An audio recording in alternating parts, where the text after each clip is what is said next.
শীততাপ নিয়ন্ত্রিত রুম থেকে বসে কার্য পরিচালনা নয়, একেবারে ঝাঁটা হাতে আইসিডিএস কেন্দ্রে পৌঁছে গেল সমষ্টি উন্নয়ন আধিকারিক, যা দেখে কার্যত হতবাক হয়ে যান আইসিডিএস কেন্দ্রের সহায়িকা সহ গ্রামবাসীরা সকলেই।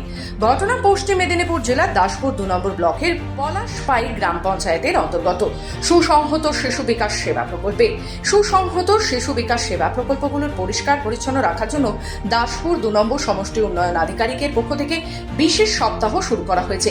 এই কাজে পঞ্চায়েত সদস্য, প্রধান, উপপ্রধান, পঞ্চায়েত সমিতির কর্মাধ্যক্ষ, জেলা পরিষদের মেম্বার সহ ব্লক প্রশাসনের আধিকারিকেরা অংশগ্রহণ করে।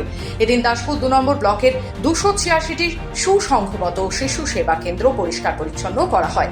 সমষ্টি উন্নয়ন আধিকারিক নিজের হাতে ঝাঁটা তুলে নিয়ে শ্রেণী কক্ষ পরিষ্কার করায় কার্যত হতবাক হয়ে যান উক্ত বিদ্যালয়ের সহায়িকাও।